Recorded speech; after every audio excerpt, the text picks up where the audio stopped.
La primera lectura del libro del Levítico narra el drama de un enfermo en la antigüedad. Más si esta enfermedad era una inflamación, una erupción o una mancha en la piel, se le consideraba leproso. Y dice el libro del Levítico que el Señor le habló a Moisés y a Aarón para darles las instrucciones, y las instrucciones de cómo debía portarse una persona con lepra. Y dice el texto que debía andar con la ropa rasgada, con el pelo desgreñado y gritando con voz fuerte: impuro, impuro. El leproso no podía vivir con su familia, le correspondía vivir en las afueras de la aldea, completamente solo. Entonces, hermanos, nos damos cuenta de un triple drama a razón de la enfermedad: el drama emocional, la discriminación y la exclusión. El drama moral: considerar entonces que la enfermedad era un castigo divino y que el enfermo era un maldito de Dios. Y el drama físico: la piel cayéndosele a pedazos.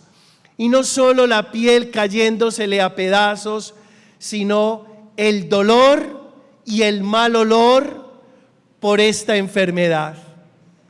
Entonces reunimos todas esas situaciones y nos damos cuenta que para un enfermo en el Antiguo Testamento la vida no era fácil. Y por eso en el Salmo respondíamos: tú eres mi refugio, me rodeas de cantos de liberación. Todos. Ante la enfermedad, hermanos, apelamos a Dios. ¿Y saben por qué? Porque muchas veces no encontramos el consuelo en nuestra familia, porque muchas veces no encontramos el consuelo en nuestros amigos, porque muchas veces no encontramos el consuelo en nuestra comunidad, porque muchas veces no encontramos el consuelo en la medicina, porque también la medicina suele muchas veces enmudecer ante ciertas enfermedades. Por ejemplo, las enfermedades huérfanas, las enfermedades autoinmunes y tantas otras patologías que vivimos los seres humanos a razón de esta realidad de la que hablábamos hace 8 días. ¿Por qué enfermamos? Porque somos seres vivos. No hay otra respuesta. ¿Por qué enfermamos? Porque somos seres vivos. Porque es la realidad del ser humano. Entonces la enfermedad no es un castigo, es una realidad. ¿En quiénes?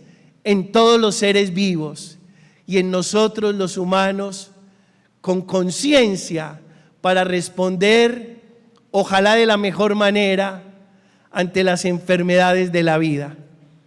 Y luego, hermanos, en la segunda lectura de la primera carta del apóstol San Pablo a los Corintios, el apóstol dice: ya coman, ya beban, hagan lo que hagan, háganlo todo para la gloria de Dios. Y yo parafrasearía esta cita bíblica diciendo: ya enfermos, ya sanos, que todo sea para la gloria de Dios. Digamos eso: ya enfermos, ya sanos, que todo sea para la gloria de Dios. Alabado sea Jesucristo.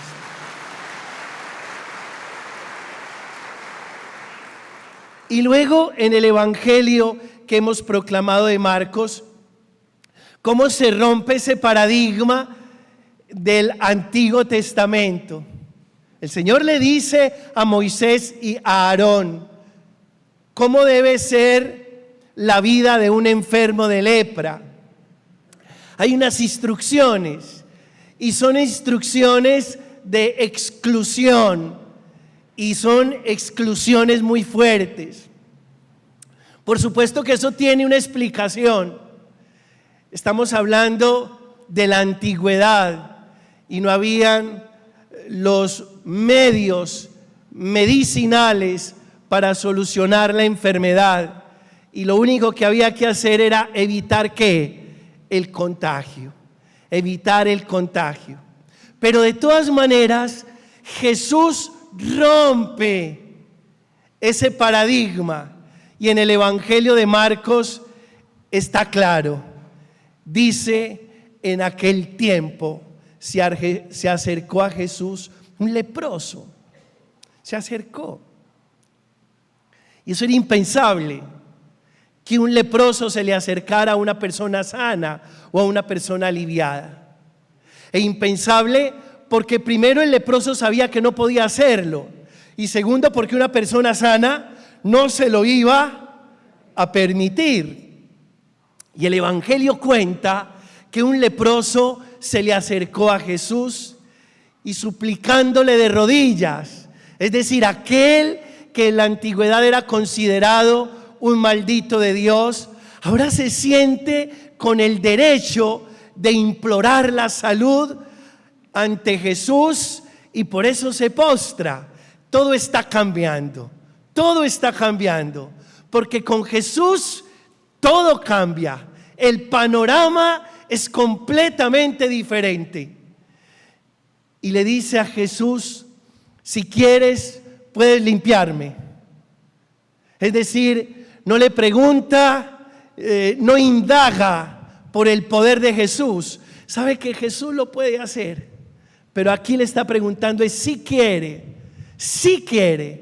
Y aunque en la antigüedad se pensaba que la enfermedad era un castigo de Dios, ahora entendemos que es la salud lo que Dios quiere para nosotros.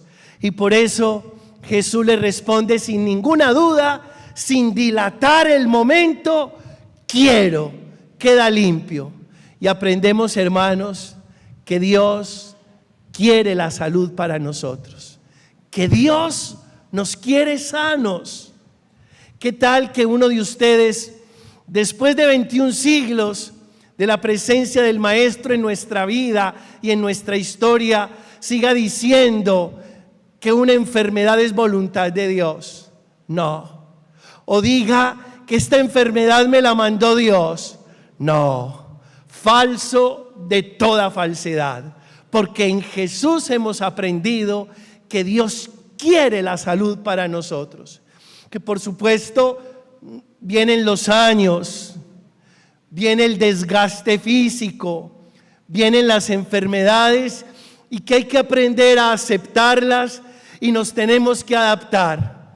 Pero no es Dios el que mande las enfermedades, ni es Dios el que quiera para nosotros una enfermedad.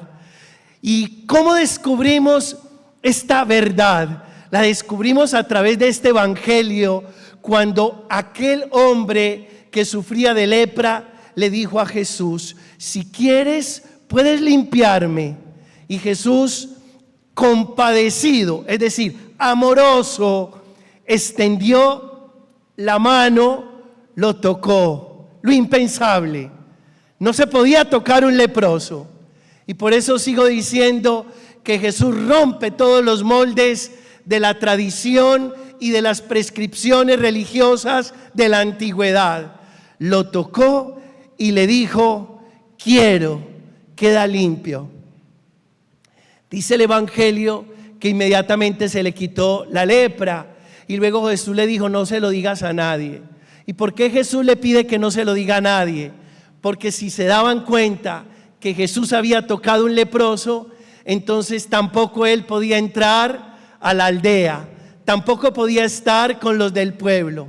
Sin embargo, aquel hombre no se aguantó y salió a contarle a todo el mundo con ponderaciones lo que había hecho Jesús, y Jesús tuvo que quedarse en las afueras de la aldea, en un lugar solitario, como un leproso más. ¿Y saben por qué? Porque Jesús quiere ser impuro con los impuros, enfermo con los enfermos, ciego con los ciegos, leproso con los leprosos, porque Él tiene corazón para todos. Alguien diga amén, amén. Y hablando de esto de corazón, hermanos, hagamos esta breve reflexión. El Popol Vuh, que es el libro de consejo de los mayas, en uno de sus apartes dice: cuando tengas que elegir entre dos caminos, pregúntate cuál de ellos tiene corazón. Quien elige el camino del corazón no se equivoca nunca. Quien elige el camino del corazón no se equivoca nunca. ¿Cuál es el camino del corazón? Es el camino del amor, es el camino de la compasión. Y Jesús eligió el camino del amor, porque no se puso a pensar, ¿qué le digo a este leproso? No se puso a pensar, ¿lo toco o no lo toco?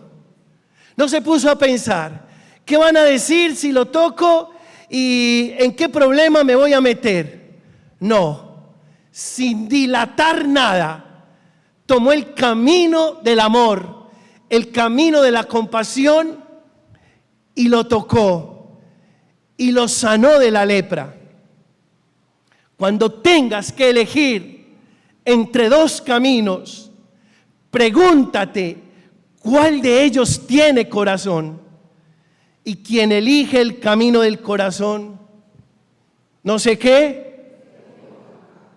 Puede que alguno desprevenidamente diga: Pedro, yo he elegido el camino del corazón y me ha ido muy mal, porque las personas han sido muy ingratas, no me han valorado, no me han reconocido mi manera de actuar. Acuérdate de esto: si tú eliges el camino del corazón y alguien no lo reconoce ni lo valora, no creas que fuiste tú el que te equivocaste. Se equivocó el que no reconoció y valoró el amor que tenías para dar. ¿Qué importa que no nos valoren, que no nos reconozcan o que no nos agradezcan? Lo importante es que a la hora de elegir, elijamos el camino del amor y tengamos la certeza que no nos vamos a equivocar nunca eligiendo el camino del amor. Segundo, Albert Einstein decía: comienza a manifestarse la madurez de un ser humano cuando sentimos que nuestra preocupación es mayor por los demás que por nosotros mismos. Cuando sentimos que nuestra preocupación es mayor por los demás que por nosotros mismos.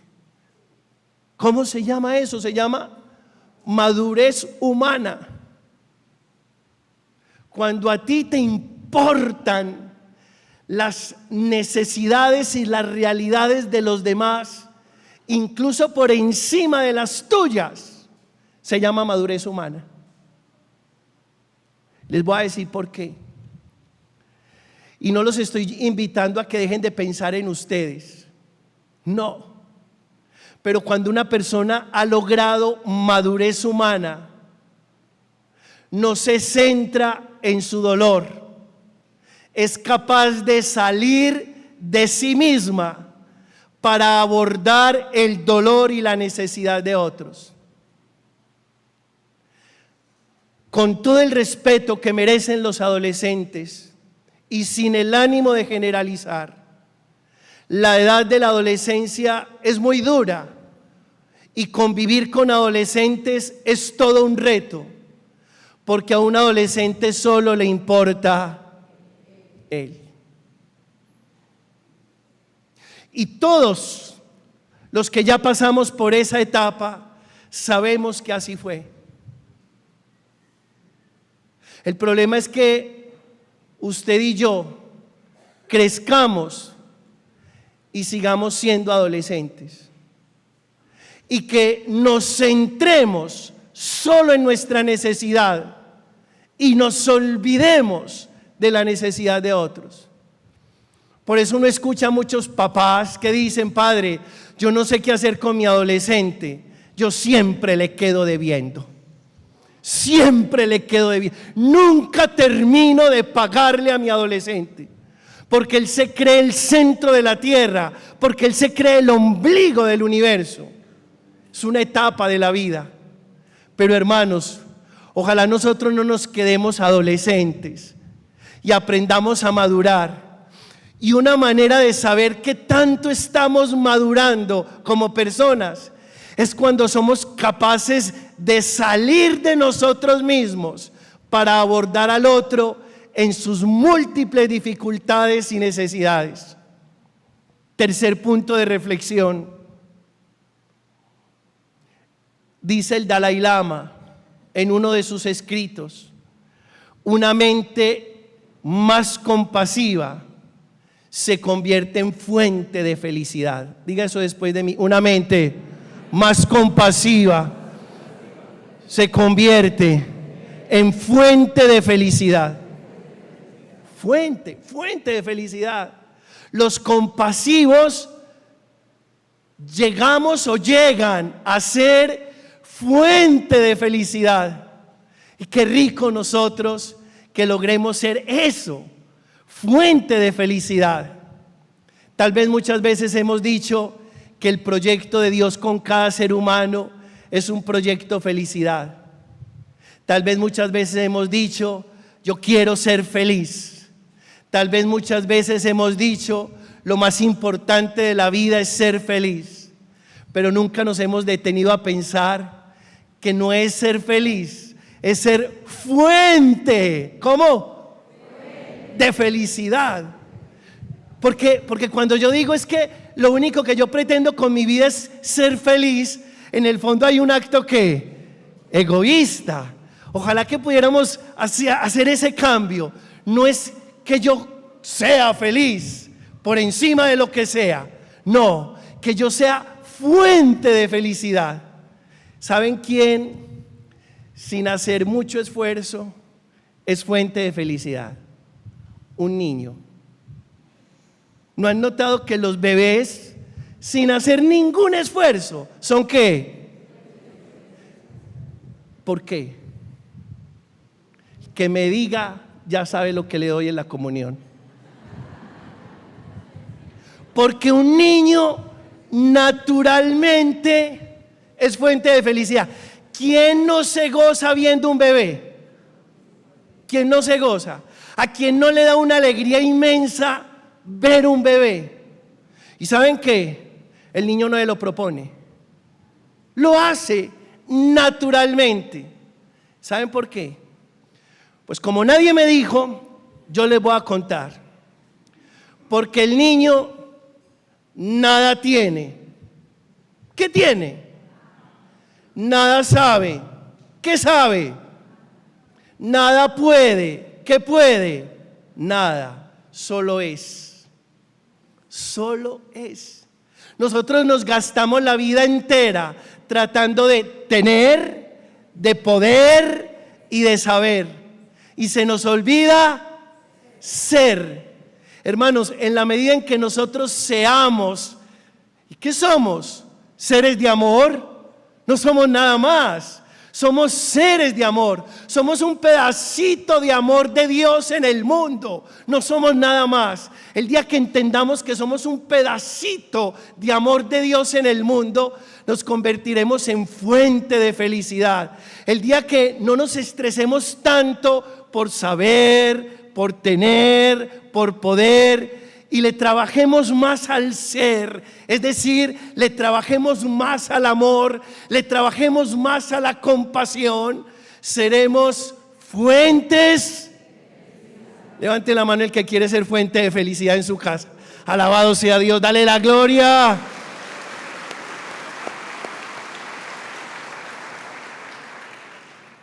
Cuarto punto de reflexión, voy a citar un texto, una frase de Buda.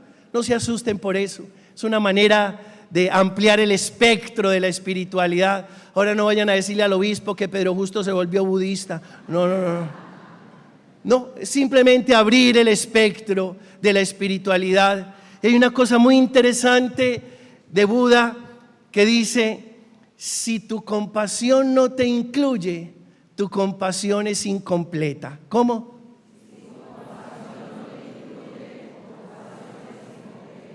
Y no estoy traicionando lo que antes dije cuando hablaba de salir de sí, pero esto lo digo en relación y en referencia a lo siguiente. Uno también debe aprender a ser amoroso y compasivo consigo mismo. ¿Y saben por qué les digo esto? Porque a veces nos equivocamos y nos damos muy duro. Nos damos mucho látigo, nos damos mucha varilla. Y la compasión, para que sea completa, también te debe incluir. También te debe incluir. De ese permiso de haberse equivocado. Acepte que falló. No se dé tanta varilla, no se dé tanto látigo. Que es muy importante ser responsable y aceptar las consecuencias de los errores, por supuesto. Pero ese por mi culpa, por mi gran culpa, por mi gravísima culpa, no, eso hay que abolirlo de la vida. Crean, hermanos, que no somos mejores por darnos tanta varilla, que somos responsables de nuestros errores, que asumimos las consecuencias de nuestros actos, por supuesto. Pero si la compasión no te incluye, tu compasión es incompleta. Crean que la persona que se autocastiga no es más buena que la que no lo hace. Que nosotros muchas veces creamos que por darnos tanta varilla vamos a ser mejores. No somos mejores por el hecho de darnos tanta varilla. También la compasión es contigo. Y si la compasión no es contigo, tu compasión es ¿qué? Incompleta. Quinto punto de reflexión. Dice la palabra de Dios, Colosenses 3:12. Dios nos ama y nos ha elegido. Revistámonos de sentimientos de compasión. Todos. Dios nos ama y nos ha elegido. Revistámonos de sentimientos de compasión. ¿Qué significa eso, Pedro? Que si Dios todo el día me está bañando con su compasión, que quede un poquito de esa gracia para ser compasivo con el otro. ¿Saben una cosa? Dios todo el día nos está bañando con su misericordia. Dios todo el día nos está bañando con su infinito amor. Dios todo el día nos está bañando con su compasión. Entonces no nos queda bien que todo el día seamos bañados con la compasión de Dios y que no seamos compasivos con el otro. De ese baño permanente de compasión de Dios, que quede algo para ser compasivo con el otro. Séptimo punto de reflexión. Sexto punto acuérdense que ya tengo 54 años. Sexto punto de reflexión. Hermanos, todos los que tenemos en nuestras manos niños, tenemos la responsabilidad moral de educarlos en la compasión. Los niños son muy crueles, muy crueles. Y en la escuela sí que más. ¿Y cuántos niños han abandonado la escuela por la dureza de otros niños, por la crueldad de otros niños? ¿Y cuántos niños han despertado enfermedades psicológicas, desórdenes de ansiedad por la crueldad de otros amiguitos de la escuela o de otros compañeritos, porque eso no son amiguitos, no son amiguitos. Y por eso a los niños hay que indagarles permanentemente cómo está su capacidad de relacionamiento compasivo. Yo le pregunto a los papás, ¿cuántas veces se han sentado con sus hijos a preguntar: mi amor, ¿cómo está tu capacidad de relacionamiento compasivo? Porque tú eres muy inteligente, eres el mejor de la clase, eres el mejor en matemáticas, eres el mejor en inglés, pero no es eso lo más importante de la vida. Y muy rico que seas el mejor, que tu inteligencia numérica sea buena y que tu inteligencia lingüística sea buena, pero hay una inteligencia superior y es la inteligencia emocional. Cuéntame cómo está tu capacidad de relacionamiento compasivo. ¿Cómo está tu capacidad de relacionamiento compasivo? Porque si una persona tiene todas las maestrías y todos los diplomados, pero por donde pasa como una planadora, destrozando a todo el mundo, ¿para qué tantos títulos? ¿Para qué tantos afiches colgados en la pared? ¿Para qué? ¿Para qué tantos diplomas? Cuidemos la capacidad de relacionamiento compasivo de nuestros niños, de nuestros adolescentes y de nuestros jóvenes. Y termino esta predicación con el 7º punto de reflexión. Pedro, ¿yo cómo sé que soy muy espiritual? Eso puede ser una pregunta, ¿cierto? ¿Cómo sabe uno, Pedro, que una persona es muy espiritual? Y la respuesta es: si es muy compasiva. ¿Por qué? Porque la compasión es el punto más alto de la espiritualidad. Si tú ya aprendiste a no juzgar a nadie, si ya aprendiste a ponerte en el puesto del otro, si ya aprendiste a no descalificar, si ya aprendiste a sufrir con el que sufre, estás en el punto más alto de la espiritualidad. No es el que más rece, no es el que más venga, curiosamente no, porque yo conozco personas que vienen diario, van a acabar con mis pobres bancas, y siguen juzgando y siguen hablando mal detrás de los demás. Y uno dice: esta persona que todos los días es de Eucaristía, esta persona que todos los días escucha el Evangelio, esta persona que todos los días viene y se arrodilla en la nave del Santísimo, ¿por qué no ha dado el paso a la madurez espiritual? Porque sigue juzgando, porque sigue hablando detrás de los demás, porque sigue sembrando ¿qué? ¿Por qué? Porque si todas esas herramientas que la iglesia le da son precisamente para que llegue al punto más alto de la espiritualidad. Acuérdense toda la vida de estas palabras: el punto más alto de la espiritualidad se llama: a Él la honra y la gloria por los siglos de los siglos.